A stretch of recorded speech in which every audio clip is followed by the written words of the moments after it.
interessante. Você pode fazer a sua pergunta pelo WhatsApp no 995059441.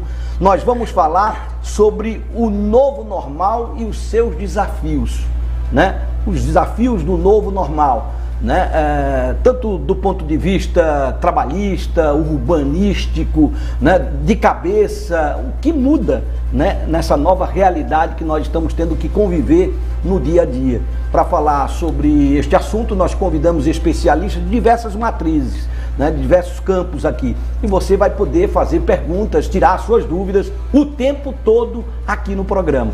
Estão conosco o doutor Antônio de Biasi. Antônio de Biasi é sócio de um escritório de arquitetura, né, a de Biasi Arquitetos, né, com formação em arquitetura urbana pela Unicap, pós-graduado em arquitetura, né, em design light, né, Light design. Line design. Boa tarde, seja bem-vindo. Obrigado, boa tarde a todos. Também está conosco para participar do programa a Catarina de Moraes Braga. A Catarina é psiquiatra, supervisora de residência psiquiátrica do Hospital das Clínicas da Universidade Federal de Pernambuco, mestrado em neuropsiquiatria, professora do curso de medicina da Universidade Federal de Pernambuco de Caruaru. Boa tarde, professora, seja bem-vinda. Boa tarde, muito feliz de estar aqui com vocês. Lá em Caruaru nós chegamos no canal 31.1, né? E temos também os canais da multiprogramação, então os seus alunos provavelmente vão assistir o programa. Compartilhei lá o link. Também conosco Gustavo Figueiredo, psicólogo com bacharelado em licenciatura, especialista em saúde mental pela Fafiri, coautor do livro Viva Feliz, Bem-Estar e Saúde Mental, Psiquiatria, Psicanálise, Psicologia. Boa tarde, seja bem-vindo, doutor. Boa tarde, é um prazer e obrigado pelo convite mais uma vez. Muito bem, e está conosco aqui pelo Skype a doutora Lígia Fonseca, ela que é psicóloga clínica com foco em análise bioenergética e formação internacional por Libras. Boa tarde, está nos ouvindo bem? Pela Libertas. Certo, está nos ouvindo bem? Nessa época, a gente pode dar esse testemunho aqui através da televisão, né? Essa questão da acessibilidade, ela foi muito procurada, principalmente através das escolas, né? Que se abriu um campo enorme, né? Para intérprete de Libras, para acessibilidade de uma forma geral, né? O campo estava fechado e se abriu a partir da pandemia. Qual é a impressão que a senhora tem nesse novo normal? Veja, assim, o meu trabalho não é com Libras. Uhum. A minha formação internacional que é feita na Libertas, uhum, que é de análise energética. Mas respondendo a tua pergunta, né, uma outra no campo, vamos dizer assim, geral, o que eu vejo assim é que a internet, esse acesso à internet, esse mundo virtual, facilitou o contato, né? Que antes dificultava o contato, antes da pandemia, que as pessoas podiam se encontrar, que as pessoas podiam socializar, né? E algumas pessoas ficavam só nessa relação, uma relação virtual, com pessoas de fora, com pessoas que não conhecia pessoalmente, né, como uma forma de interagir sem socializar pessoalmente, né, facilitou para as pessoas que viviam no social, mas que por conta da pandemia tiveram que se isolar, e o único meio, né, que encontraram de se conectar, de falar, de interagir, foi por meio da internet, por meio do espaço virtual, né? Que é um novo espaço, né? Desde do aparecimento, né? Desde a revolução tecnológica, né? Foi um novo espaço que surgiu. Essa pergunta que eu fiz inicialmente para a doutora Lígia Fonseca está valendo para todos, né? Quais os maiores desafios, né? Nesse novo normal que nós estamos vivenciando no campo de atuação de cada um de vocês? Vamos aqui com o doutor Gustavo Figueiredo. Vamos lá, doutor Gustavo. Pedro Paulo, me vinha em mente, né, quando comentava aí, quando anunciava a pergunta, bem antes da pandemia, eu recordo que eu li um livro onde o autor ele falava o seguinte, que hoje em dia nós estamos online virtualmente e offline realmente.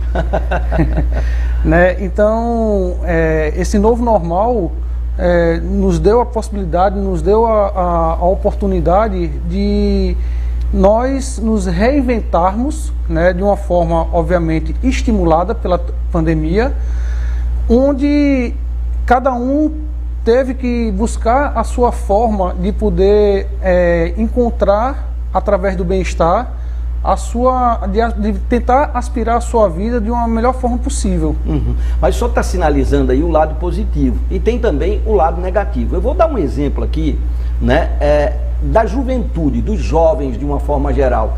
Nunca se passou tanto tempo na frente de um telefone celular, usando a internet e de um computador como os jovens de hoje.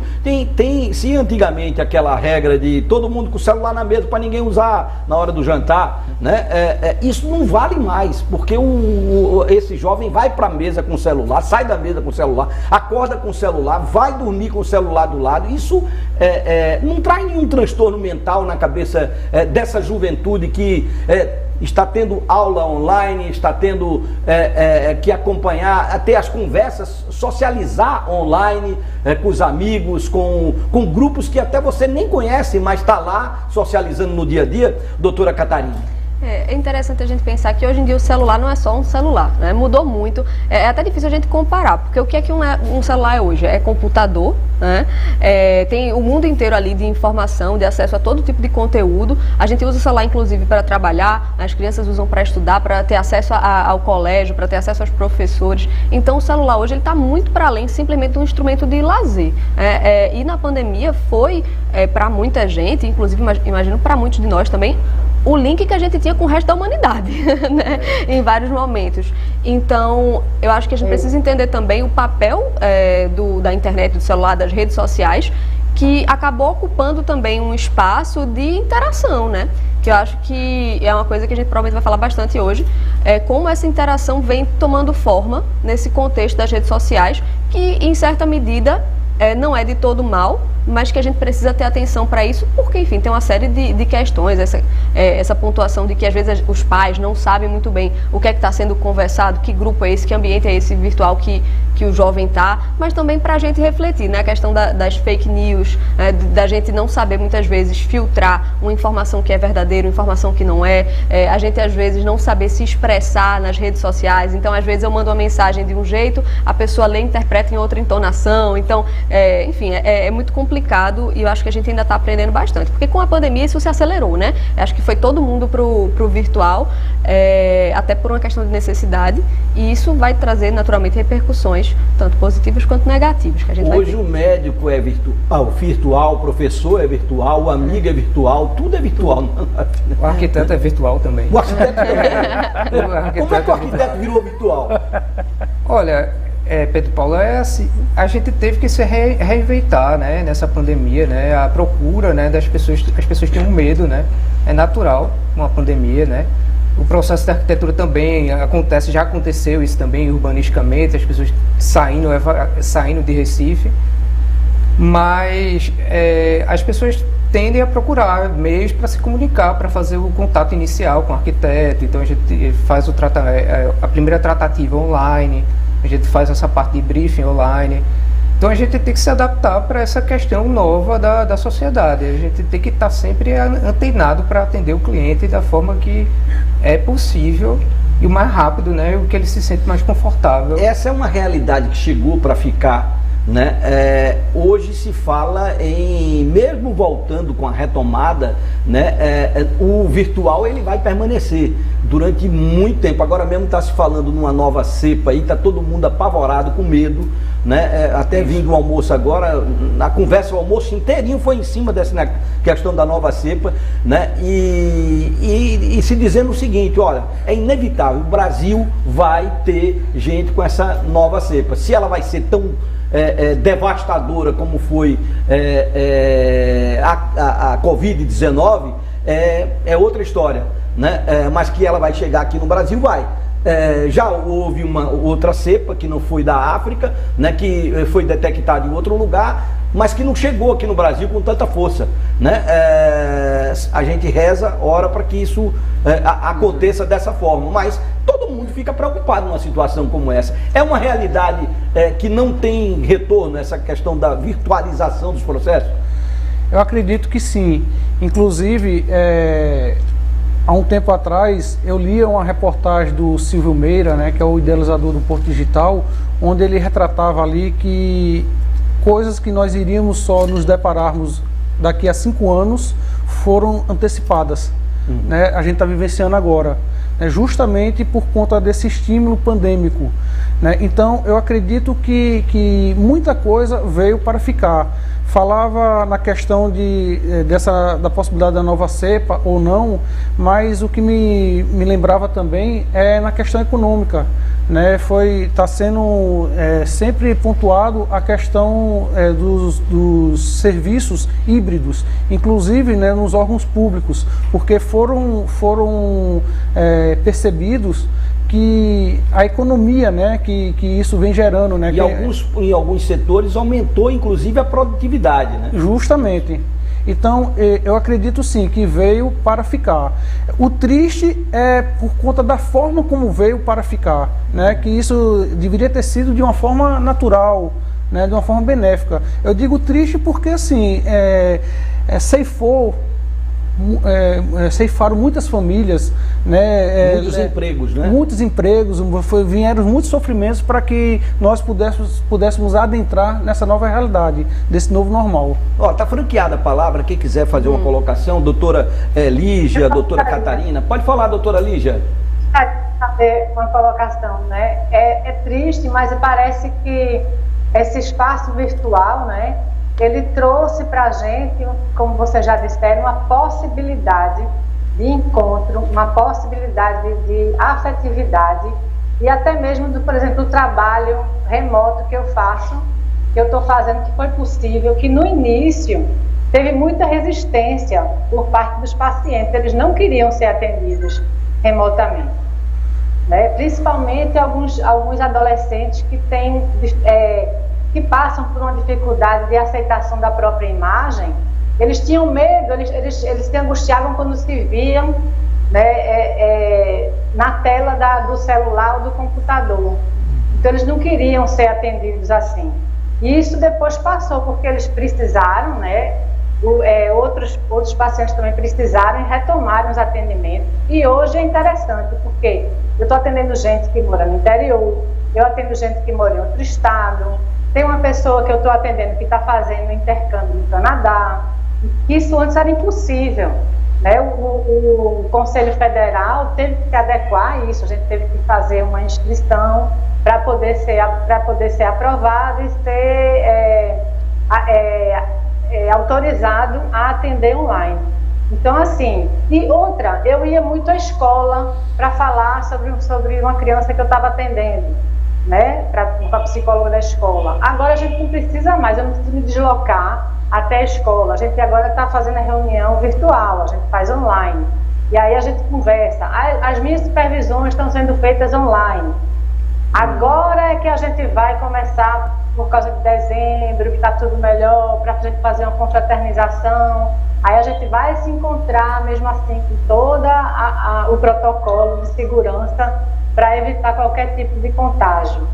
Então, eu acho que o mundo virtual ele facilitou, mas é verdade, né, que alguns adolescentes, eles falaram assim, eu gostei da pandemia, né? Adolescentes que passaram um sofrimento psíquico na escola, eu gostei da pandemia porque eu não preciso ir para a escola, eu posso ficar assistindo a minha aula com a minha câmera fechada, e ninguém vai ficar falando de mim, me ridicularizando, fazendo bullying comigo. Então, assim, houve também vamos dizer, esse encorajamento, esse estímulo a pessoa ficar no ostracismo, ficar escondida, né, ficar isolada. Também houve isso por parte do adolescente, um medo muito grande de voltar para a escola. Sabe, assim, um medo terrível, querendo que ficar até terminar o ensino médio, tendo aula virtual, pelo medo de voltar à escola. Eu quero voltar a essa questão do adolescente, já que a senhora atende alunos, né? Como é que ficou a cabecinha desse aluno nesse período da era virtual por conta da pandemia? Mas eu vou passar a palavra aqui para a doutora, né, Catarina, para ela fazer as considerações dela. Pode falar, doutora. Eu não atendo, assim, jovens, a senhora já se posicionou, né? Eu vou voltar para a doutora já aqui para falar sobre isso, mas para dar continuidade aqui. Eu tenho alguns pacientes, né, principalmente o pessoal que está na fase do Enem, né? Então, eu não atendo criança, né, mas atendo alguns jovens adultos e adolescentes.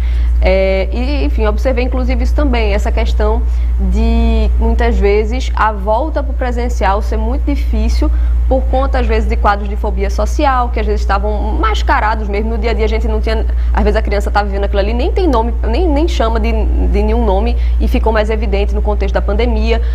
Mas também, assim, isso é muito interessante, porque às vezes alguns pacientes que já tinham alguma coisa, na pandemia isso ficou mais evidente, e na hora da volta que a gente percebeu mesmo, né?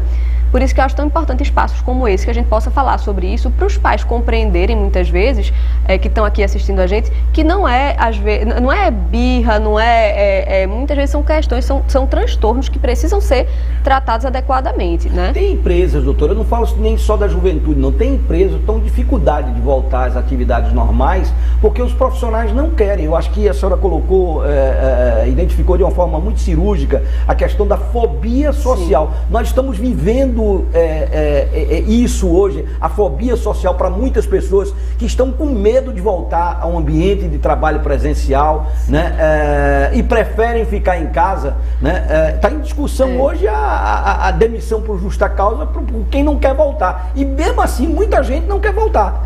Isso é importante a gente avaliar cuidadosamente e caso a caso, né? Quando eu falo em fobia social, é um transtorno específico que tem a ver com a ansiedade exacerbada em relação a situações onde a pessoa se sente julgada. Então, aquela criança que vai para o colégio e sente muito receio, porque acha que às vezes, de fato, tem questões de bullying e tudo mais, mas independente disso, que tem um receio muito grande do julgamento dos pares, né, de ser feito fofoca e fica se sentindo avaliado o tempo todo. A fobia social é nesse sentido. O que eu vejo mais no adulto, às vezes, é a questão da ansiedade em relação à doença. Né? É o medo do Covid, é o medo da pandemia, que muitas vezes é um medo que é patológico. Então, assim, se a pessoa procura ajuda e de fato há um processo de adoecimento, às vezes indicação de afastamento, de fazer um tratamento voltado para aquela queixa, e às vezes até de procurar uma mudança de função onde seja possível viabilizar essa necessidade específica, mas precisa ser visto o caso a caso. Eu tenho tido muita dificuldade nesse momento e nos últimos meses de ponderar junto com os pacientes até que ponto aquela ansiedade segue sendo um cuidado e uma proteção, ou até que ponto ainda não tá sendo ajustado para a nova realidade. Por exemplo, uma pessoa que é grupo de risco, mas que agora já está com as 3 doses da vacina, e conseguiria fazer voltar para um trabalho presencial dentro de um contexto de cuidados sanitários correspondentes. E o receio ainda da contaminação e o medo muito grande com a doença. A gente ponderar caso a caso. Será que esse medo é proporcional? Ou é um medo que talvez a gente precise aos poucos ir retomando, porque já deixou de ser um cuidado e está sendo excessivo? Eu acho que esse limite, não sei se vocês têm tido essa dificuldade também, né? De traçar essa linha, porque o medo de contaminação deixou de ser... Para mim isso foi uma coisa que foi totalmente ressignificada na pandemia, né? Eu acho que se eu me visse se eu olhasse para mim sem contexto, sem saber da pandemia, eu higienizando as compras com álcool, lavando tudo, eu ia dizer pronto. Então, mas assim, todo mundo... Hã? Pode falar, doutora Lígia. Transtorno abstinência. Todo mundo, pois é. E todo mundo mergulhou naquilo ali. E se a gente for ver para aquele recorte, não era uma coisa patológica, estava adequado para o contexto. Mas como é que a gente vai adequando? É difícil. Quer ver uma coisa? Daqui a pouco eu chego com as perguntas do telespectador pelo 995059441, é o nosso WhatsApp, tá, para quem quiser fazer perguntas. Quer ver uma coisa? Eu tive em Gravatá esses dias, né? A quantidade de gente que mora em Recife, que mora em Caruaru, que está em Gravatá, isolado, com toda a sua estrutura, computador, montou o seu escritório particular de Gravatá, a qualidade de vida aumentou e muito, o cara não quer saber de trabalhar presencialmente. Exatamente. A gente tem essa evasão de Recife, a gente está ocorrendo agora, nesse exato segundo. Assim, o nosso escritório aumentou essa demanda de casas de campo, casas fora de Recife, quase 800%. Então, assim, realmente as pessoas estão buscando, porque é natural, numa pandemia, você ter medo de estar em contato com outras pessoas, isso já é histórico já. Se a gente pegar dados do passado, né, que a gente teve a pandemia da varíola, foi feito toda uma organização social, foi feito todo um processo urbanístico para que as pessoas tivessem saneamento, que foram as reformas higienizadoras do Brasil. Várias capitais tiveram esse mesmo processo e a população teve que sair, se consolidar em outras áreas externas, né, periféricas da cidade. E aí essas regiões foram se consolidando, por exemplo, Boa Viagem e outros bairros que antes nem existia, né, a possibilidade, até também por conta de melhoria, né, no carro, transportes em si. Mas a gente está no momento agora de que o início do que vai ser o resultado da pandemia. A gente está nesse processo. Um processo desse dura em torno de uns 40 anos. A gente vai assim, mudar bastante nosso estilo de vida, com certeza. E a gente tem que pensar isso para o futuro. Quer dizer que o senhor acha que as mudanças estão apenas começando, ainda nós vamos ter muito mais do que isso? Muito mais. Eu acho que isso aí, não no campo só virtual, mas no campo do dia a dia. Por exemplo, só para a gente dar um parêntese, assim, para o que é que houve no passado. Não existia banheiro dentro de casa. Para você ter uma ideia, em 1900, no começo do século, né? Século XX, não existia banheiro em casa. Banheiro era no fundo do quintal? Pessoa fazia no pinico. Inclusive a minha avó mesmo já usava o pinico, era comum. Então as pessoas pegavam os dejetos e jogavam pela janela. Esse era o normal. Antes da varíola, né? Jogava no mato, né? Jogava no mato na cabeça da pessoa que estivesse passando da rua. Era isso que era o normal. Quem morava na beira da praia era mar ou mato, né? Era. Assim, Recife era conhecida por ser uma capital bastante fétida, né? A gente era, assim, inclusive tinha nome de ruas batizando assim, Beco do Cocô. Rua da Merda, desculpa. Exatamente. É isso mesmo. Exatamente. Rua da Bosta Mole. Esses eram os termos de Recife. Então a gente passou por esse processo de sanitização que começou na década de 20 e só foi acabar lá em 1940, 20 anos depois. Uhum. E assim, isso deu start para a gente ter a modernização das cidades. E pode ser que a gente venha, após esse período pandêmico, ter outro ressignificado de como é viver numa cidade. A gente viu, particularmente, que temos deficiências em transporte público, que o vírus, simplesmente as pessoas tinham distanciamento social, porém, entretanto, dentro de um ônibus não existia. Então temos que questionar essa situação. A pessoa que está menos privilegiada, como é que ela sobrevive, como é que ela vive? Ela tem que se deslocar muito pela cidade. Então a gente tem um urbanismo segregador, que a gente não inclui a pessoa não consegue ter um espaço, inclusive não tem uma casa próxima do seu trabalho, não tem como fazer. Então a pandemia até ajuda nesse sentido virtual de você não estar se contaminando, de você não estar circulando pela cidade. Então vários fatores que a gente pode ver, pode ser afetado no nosso dia a dia, que a gente ainda não tem controle sobre isso. Do ponto de vista da moda, a máscara ela foi incorporada aos objetos da moda, né? Que combina com vestido, combina com a camisa, combina com o seu veste do dia a dia, né? Com margaridas, ela foi incorporada. Tem até boutique vendendo máscara com o vestimento completo. Quer dizer, mudou muito. E essas mudanças, vocês concordam com o nosso arquiteto aqui presente, que estão apenas começando? Eu concordo que de fato está apenas começando. O que me preocupa enquanto profissional da saúde mental é o que a colega falava, né, a história do contato. Né, esse tato, né, que ora passa a estar virtualmente, hoje particularmente numa modalidade híbrida, né, nos leva a estarmos mais dissocializados uns dos outros.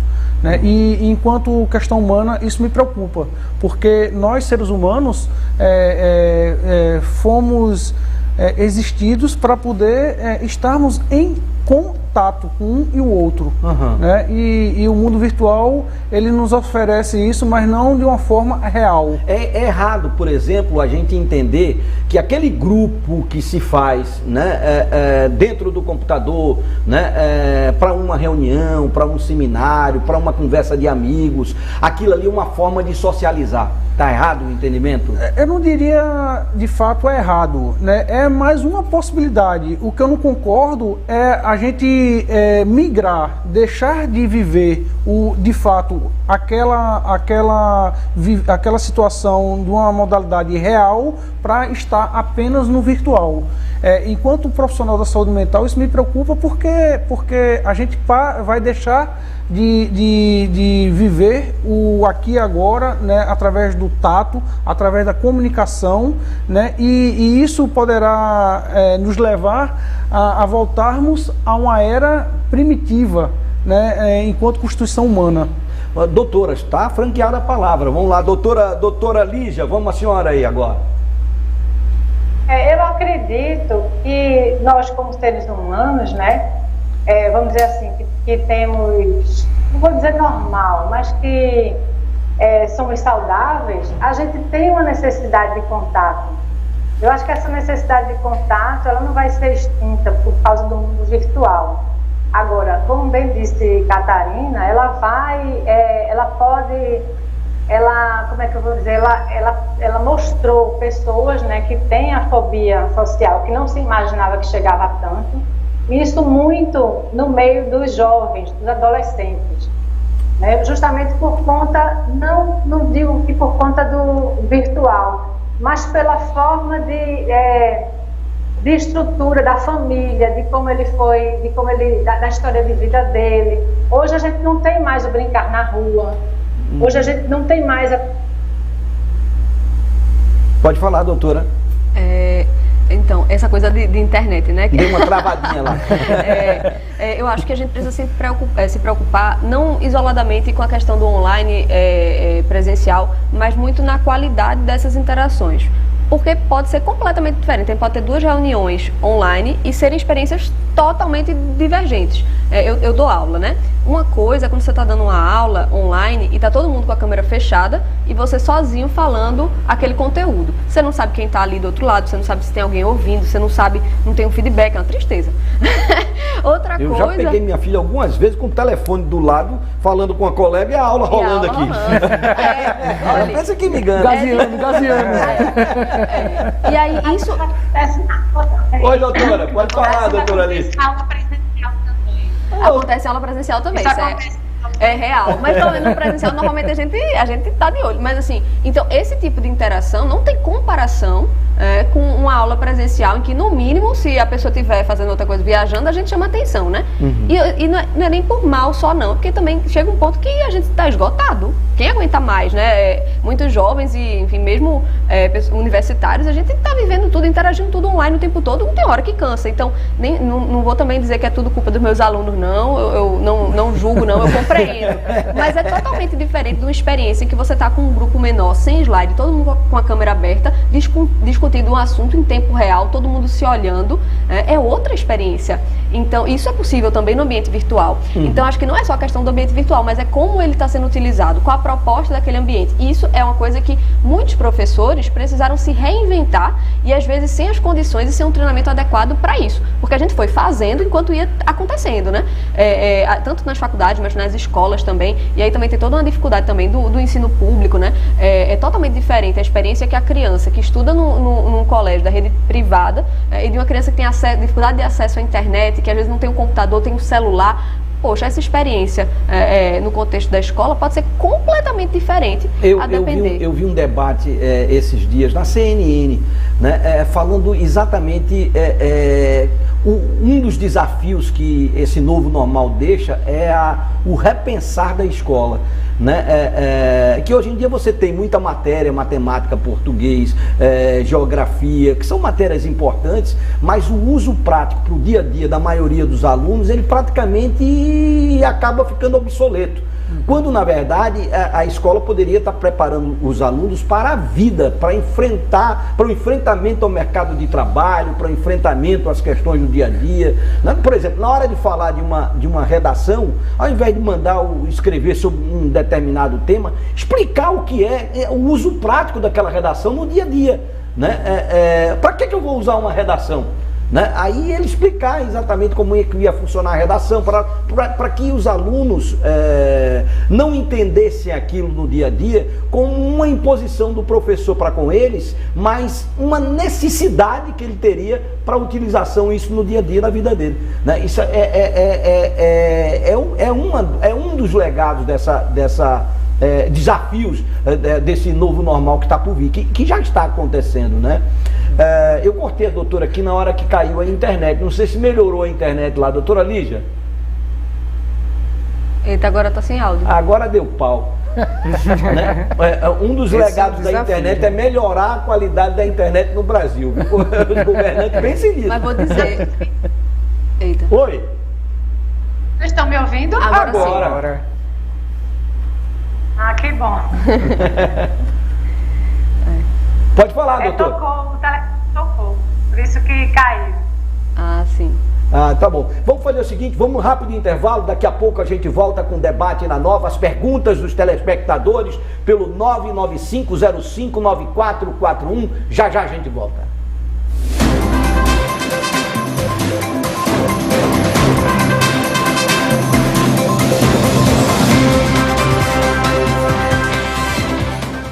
Olá, estou passando para te fazer um convite. Diariamente, das 8 às 8h30 da manhã, você acompanha aqui na TV Nova Nordeste o programa Vivendo Bem. Informações sobre saúde, bem-estar, qualidade de vida e hábitos saudáveis. Eu espero por você, das 8 às 8h30, aqui na TV Nova Nordeste. É Pernambuco no ar. Ainda estamos vivendo momentos de incertezas. Dá até uma enorme vontade de voltar no tempo, ou de passar mais rápido. Porque mais que um jornal, somos feitos por pessoas como você. E a nossa missão sempre foi essa, fornecer informação que você possa confiar, seja no jornal impresso ou em qualquer outro formato. Por isso, a Folha de Pernambuco está presente em vários canais, com transparência e verdade. Afinal, não há mais espaço para incertezas. Folha de Pernambuco. Se é fato, é Folha. Você sabia que você pode utilizar o seu imposto de renda para fazer o bem sem pagar nada mais para isso? Seja um declarante do bem e faça a diferença na vida de quem mais precisa. Ao declarar o seu imposto de renda no modelo completo, você pode destinar até 6% para ajudar crianças e idosos da Fundação Terra. Para saber mais, acesse declarantedobem.com ou entre em contato pelos nossos canais. Aproveite essa oportunidade de fazer o bem. Eu sei que você gosta de qualidade. Então, quando você pensar em móveis para a sua casa, você vai gostar da Decor Tudo. Sofá, rack, mesa, buffet, cristaleira, aparador, poltrona e muito mais. Aqui você encontra ambiente pronto e pode trazer seu projeto. Acabamos de inaugurar uma linda loja em Casa Caiada, Olinda, ao lado do Shopping Pátio. Estamos também na Pan-Nordestina e em Casa Amarela. 10 vezes no cartão, 24 vezes no boleto e até 20% de desconto. Decor Tudo, casa e decoração. Venha conferir. Crer com o coração é a expressão da carta de Paulo aos Romanos no capítulo 10, versículo 10. Mas é também o tema do nosso programa aqui na TV Nova Nordeste. Sábado, às 10 da manhã. Não perca!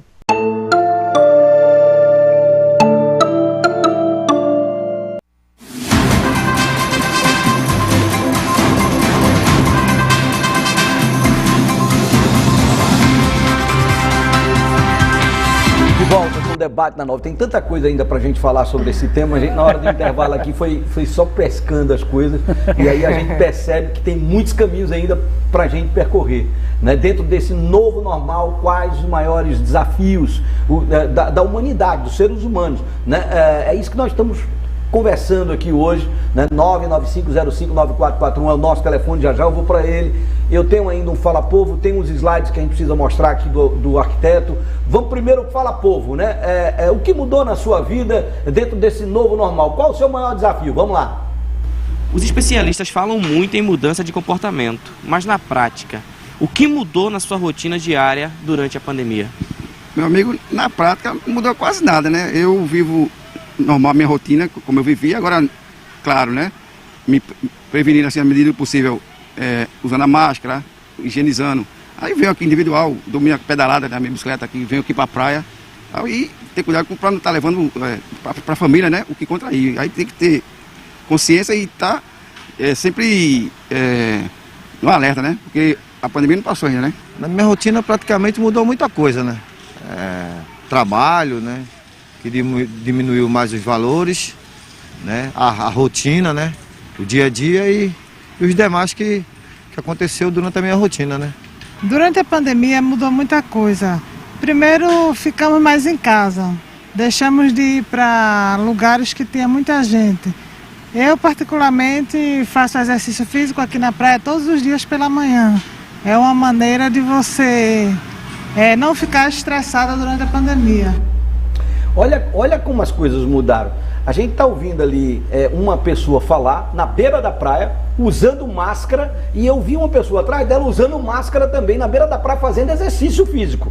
Imagina, né? Onde já se imaginou isso, doutor? Exatamente, e até me surpreende que ele até falou, não mudou nada, mas justamente ele estava de máscara falando, não mudou nada na minha rotina. Mas eu acredito sim que vai ficar, né, esse acessório da gente, o famoso máscara, né, vai ser uma coisa que vai ser amplamente difundida. A gente falava isso aqui na hora do intervalo, isso na China já é uma realidade, né? Em outros países o uso da máscara já é uma realidade, mesmo sem a tal pandemia, né? Eu só acho importante a gente ter um cuidado, assim, que lembrar, claro, tudo bem, quer usar sua máscara de modo a combinar, ou enfim, a ficar fashion, tudo bem, mas não esquecer que é um equipamento de segurança. A gente não pode abrir mão da segurança em detrimento da estética, né? No começo da pandemia, antes da gente ter, quando estava muito divulgada a questão da máscara de pano, né? Porque não se tinha também tanto acesso às outras máscaras mais seguras. Eu mesma comprei várias, assim, coloridas, mas assim, uma vez que a gente foi percebendo que a gente precisava melhorar a qualidade da máscara, até para prevenir mais o contágio, a gente precisa também pensar em formas de manter o look, mas dando a importância devida à segurança e à qualidade da máscara. Então, acho que isso é uma coisa muito importante para a gente pensar. Na hora de escolher a máscara, pensar na segurança, né, e na viabilidade também, claro. Mas uma máscara de pano, se for uma máscara de pano que tenha uma certa quantidade de camadas, mas sempre que possível dá preferência à máscara, enfim, cirúrgica e a N95, né, PFF2, enfim.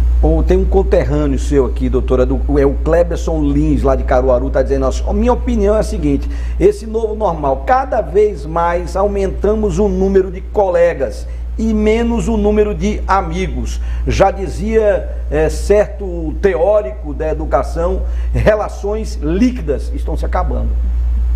Isso é um comentário que a gente vê bastante. Só um detalhe, sou de Recife, viu? Você lecionou em Caruaru? Eu leciono em Caruaru, vou e volta, dia de quarta-feira. Presencialmente? Presencialmente, estamos lá. Mas é porque como eu sou professora de uma atividade que é em serviço, é uma atividade prática em serviço de saúde, e acaba que muda muito pouco, porque a gente tem que estar lá no serviço, né? Mas vou uma vez por semana lá. Mas, pois essa questão das relações, né? Eu acho que também é muito de como a gente faz o uso do instrumento, né? Porque se a gente usa as redes sociais para conversas poucas, com pessoas que a gente conhece pouco, para olhar a vida de pessoas que a gente é distanciado, isso é uma situação. Se a gente usa a rede social para reforçar o contato, compartilhar informações e estar junto das pessoas que a gente já tem mais proximidade, pode ser até que, enfim, né, que a situação seja diferente. Eu acho que vai muito do uso e da forma de cada um, né? E aí, tudo que é humano é muito variável, né? Então não gosto de ser muito categórica nesse sentido, mas realmente, se a gente não tem cuidado, a gente acaba perdendo um pouco o parâmetro e achando que uma pessoa, a gente acha que tem muita intimidade, na realidade nunca viu nem a pessoa, nunca trocou uma ideia pessoalmente, né? Eu tenho um pouco isso, às vezes eu fico olhando no Instagram das pessoas que eu conheço, eu sei tudo da vida da pessoa e é capaz da pessoa não me reconhecer, se me encontrar na rua, né? E eu juro que eu sei, super íntima, a pessoa nem sabe quem eu sou. Vamos lá, eu tenho uma pergunta aqui. Oi, doutora Lígia, pode falar, doutora Lígia. Eu quero falar só uma coisa que você falou, né? Da questão dos jovens ficarem muito no celular. Isso acontece também com os pais. Muitas vezes num restaurante a gente vê um casal, às vezes com 2 filhos ou um filho só, e fica todo mundo no celular. E eles não interagem. E isso muito antes da pandemia. É uma coisa terrível, né?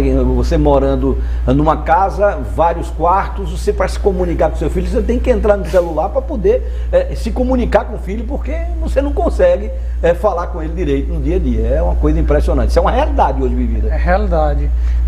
Isso é um problema. Não são só os jovens, os pais também fazem o mesmo. Não, eu estou colocando os dois no mesmo patamar. Pode falar. E aí, isso que a colega fala me lembrava, né, de uma realidade que acontece lá nas Serras Gaúchas, que tem uma cultura europeia, de uma determinada família pernambucana que chegou lá. A primeira coisa que perguntaram num determinado restaurante onde é que tinha um parquinho, ou qual era o restaurante com parquinho. E lá eles disseram que não existia parque, porque hora de refeição entende-se que é hora de refeição. De refeição, que é para estar a família, todo mundo ali unida, reunida, né, fazendo a refeição. Eu acho que se assemelha com isso que ela está falando, né, a questão do celular. Né? Eu entendi que ela falou, né, que os pais, nós adultos, né, também colaboramos também, né? Nós cobramos dos filhos, mas em contrapartida nós estamos fazendo a mesma coisa. Nós estamos vivendo um verdadeiro apartheid social. Justamente. Pode falar, doutora. Até uma coisa que eu fiquei pensando, que aí talvez você possa trazer algumas coisas sobre isso. Porque quando a gente fala de muitos quartos, essa não é a realidade de maioria de boa parte da nossa população, né? Uma coisa que eu tenho tido muito esse questionamento e tenho conversado isso com pacientes é que às vezes agora a gente tem casas pequenas com muitas pessoas, às vezes famílias que alguém perdeu o emprego, precisou voltar para casa dos pais e muita gente junta no mesmo espaço, precisando fazer home office, ou aí tem a criança que estuda numa série, a criança que está em outra série, tudo no celular, e falta desse espaço físico para poder fazer essa separação, né? E isso tem sido um desafio muito grande, né? No começo da pandemia, quando se tinha aquelas reuniões, aí botava um monte de gente participando daqueles quadrinhos lá, vez por outra passava alguém de toalha atrás, né? Ou vestido inadequadamente de pijama, de camisola, Tem os espaços, né, urbanos aqui que a gente tem residenciais não são adequados de fato para que a pessoa more. Então isso aí traz uma sensação ruim para as pessoas. Inclusive no nosso campo, né, de arquitetura residencial, a gente tenta usar de neuroarquitetura, que eu estava explicando para eles antes de começar o programa, também essa parte psicológica para o bem-estar da pessoa. A gente tem isso também de que a arquitetura influencia no meio psíquico da pessoa. A pessoa não simplesmente está dentro de uma casa que está confinada, não tem um espaço adequado para ela, que ela fique, ela vai se sentir irritada, transtornada, tem alguns problemas com esse convívio. Vamos dar alguns exemplos disso. O senhor trouxe alguns slides, não é isso? Pode soltar o primeiro slide aí, só para a gente tentar descrever aí o que é que tem, né? Não, essa parte, eu queria pular esse slide, porque isso aí é o final da história. Eu queria pular, o outro slide, que era sobre urbanismo, né, da pandemia. O que é que aconteceu, né? A gente estava conversando que teve grandes mudanças na cidade e eu queria ilustrar eles, só para vocês entenderem. A cidade do Recife, olha aí, ela passou por um projeto, um master plan, e várias ruas, várias casas foram demolidas. A gente tem registros, isso tudo está no museu da cidade, ali no Forte das 5 Pontas. Você tem tudo fotografado, tudo que aconteceu. Então, na última pandemia, que foi naquele processo da varíola, que teve o Oswaldo Cruz, iniciou no Rio de Janeiro, as casas, essas casas que eram casebres, etc. Eram muito juntas. Eram muito juntas, as pessoas moravam em quartos de várias pessoas e não tinha saneamento. As casas foram demolidas. Começou um processo de demolição lá no Rio de Janeiro para justamente modernizar o Brasil, modernizar as cidades. Então, daí que surgiu as favelas no Rio de Janeiro. Foi nesse início da urbanização pela pandemia e que começou a surgir esse processo de as pessoas irem para os morros, etc. Recife passou pela mesma situação. O bairro do Recife, a gente teve vários casarios no bairro do Recife chegou a demolir até uma igreja ali na Dantas Barreto, exatamente, né? A igreja do Paraíso. Para você ter uma ideia, uma igreja foi abaixo numa pandemia. Então é um processo bastante, o tecido urbano muda bastante com essas pandemias assim, muito radicais. Realmente tem uma... Exatamente, a igreja do Paraíso foi demolido. Simplesmente, e não foi só aqui em Recife, tem em todas as cidades, por exemplo, Salvador também teve uma igreja que foi demolida, outras cidades como Natal também, que eram cidades, na época, relativamente pequenas, também passaram pelo mesmo processo. Então é interessante que a gente vai ver aí alguma coisa surgindo, talvez. Como a gente tem um atraso, né, em questão urbanística para o resto do mundo, talvez comece a surgir alguma coisa agora e daqui a uns anos, daqui a 10, 20 anos a gente tem um resultado. Essa Covid-19, essa pandemia, do ponto de vista de mudanças estruturais na arquitetura, ela fica, a gente já falou de algumas modificações, mas do ponto de vista de arquitetura, muda o quê?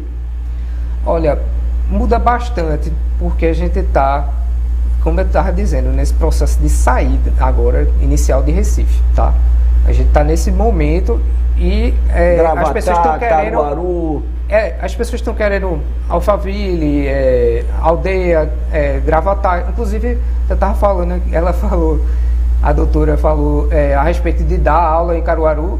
Eu tenho que constantemente estar em Caruaru, porque as pessoas também em Caruaru estão indo para Caruaru, estão indo para Vitória. Só falar uma coisa correta, entre Recife e Caruaru tem uma Alphaville ali, né?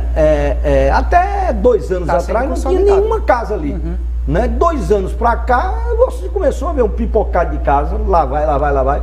Exatamente, está sendo consolidado, como eu estava falando. A procura lá no escritório aumentou bastante. Não tem nem comparação com antes da pandemia. A gente tinha o grosso, que era arquitetura, vamos dizer assim, de interiores. Esse conceito de Alphaville que o senhor coloca aqui é você ter verdadeiras cidades privadas, né, onde as ruas pertencem ao condomínio, tem mercado dentro, tem uma série para que você não precisar sair dali. Me lembrou do sociólogo italiano, né, o Demonico De Masi, no Ócio Criativo. Ele cita isso no livro, né, de concentrar a cidade num único espaço. Isso é até interessante, eu vou até pegar um gancho sobre isso. A condensação das pessoas não é uma coisa ruim, tá? As pessoas estão se expandindo, tudo bem, mas isso não é um processo que eu vou dizer que é positivo ou negativo, tá? Não posso dizer isso. Mas dizer assim, condensar as pessoas gera até uma coisa positiva, que nessa pandemia a gente sofreu muito com o transporte público, né? Então, se as pessoas se deslocarem menos dentro do tecido urbano, você vai ter menos contágio.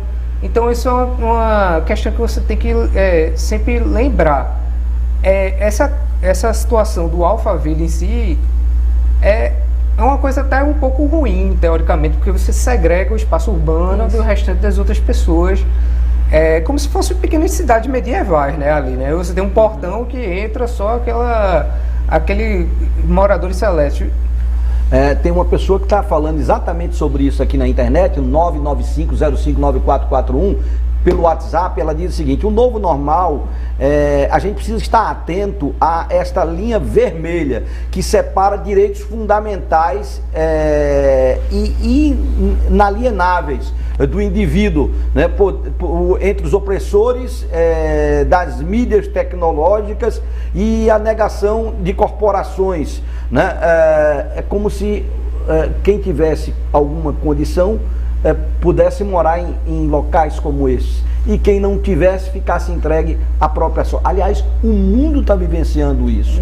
Quando a gente vê falar nessa nova cepa que vem da África, né, e a gente compara a quantidade de vacinas aplicadas lá com as vacinas aplicadas aqui ou em qualquer outro país que tenha mais recursos do que eles lá, aqui no Brasil nós estamos beirando aí 75% de primeira dose, 60 e tantos de segunda dose completa, com quadro vacinal completo, Estados Unidos, Europa, né? E lá está com 4%. É você pedir para isso não acabar nunca, né?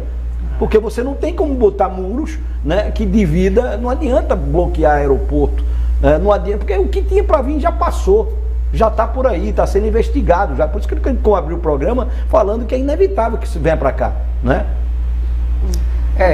O que a gente vê, retomando essa parte do espaço, né, espaço urbano, tecido urbano segregado com esses espaços, é o seguinte, é que talvez seja a hora de a gente intervir para os nossos centros urbanos, assim, no meio, realmente o centro urbano mesmo, o bairro do Recife, esses espaços que a gente ainda tem a oportunidade.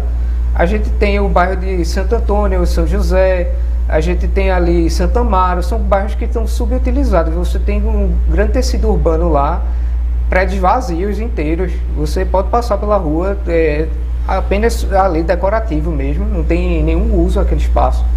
Então a gente poderia usar com mais usos, uso do térreo, com comércio, em cima moradias, não essa ideia de polos, polo residencial, polo comercial, porque isso gera um deslocamento entre os espaços.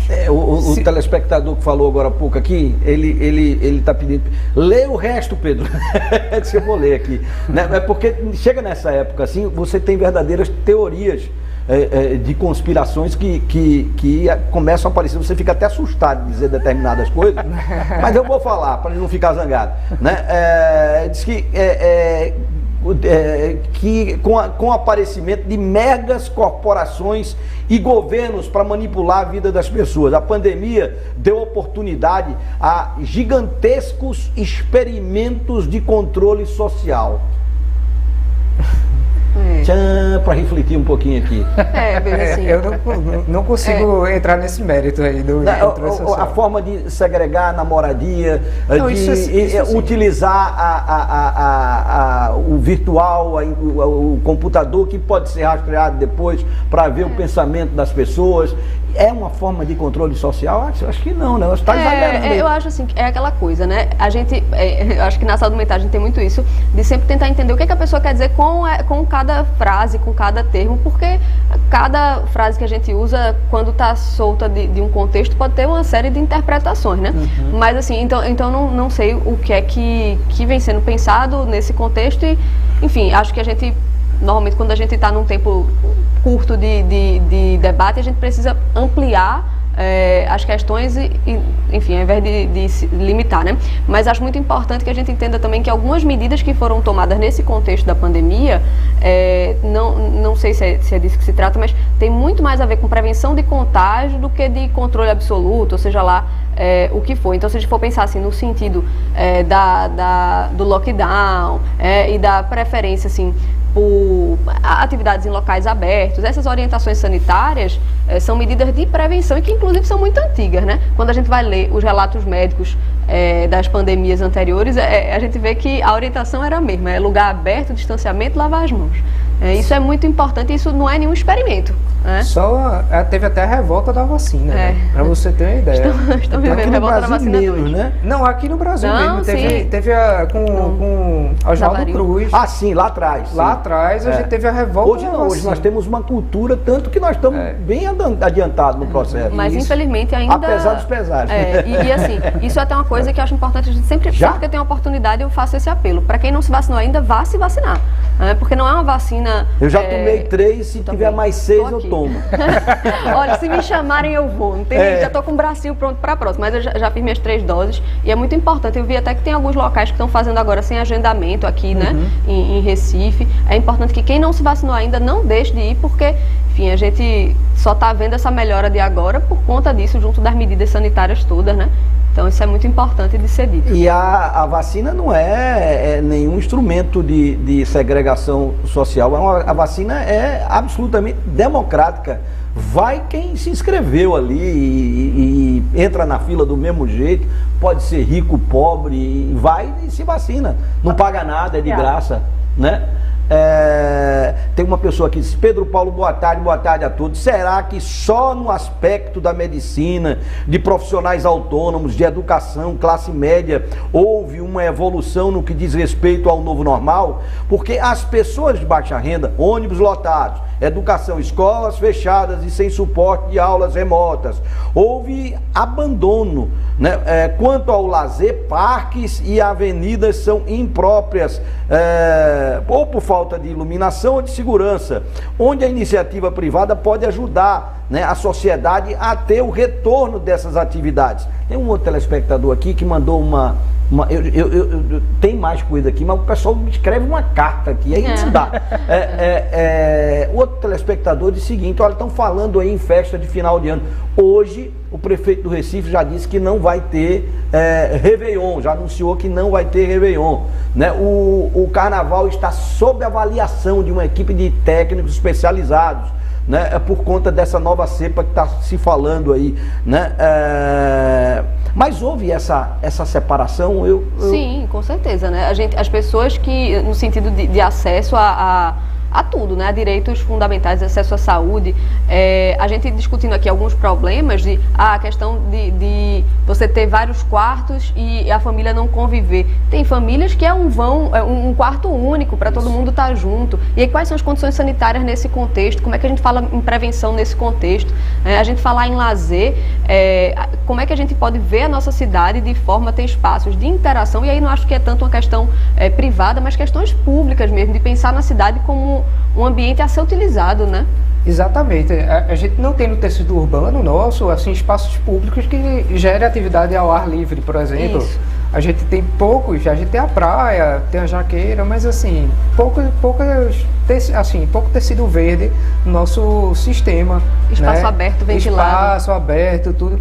E assim, o Brasil em si não é só Recife, tá? A gente generalizando. O Brasil, ele se abraçou muito com as ideias modernistas e outros países não pensam tanto assim e tiveram melhores resultados, tá? Quando a gente tenta sempre falar, olha, aqui é o espaço para nossa casa, aqui é um espaço para o comércio, como o telespectador estava falando, né? O transporte público, você sempre vai ter que se deslocar.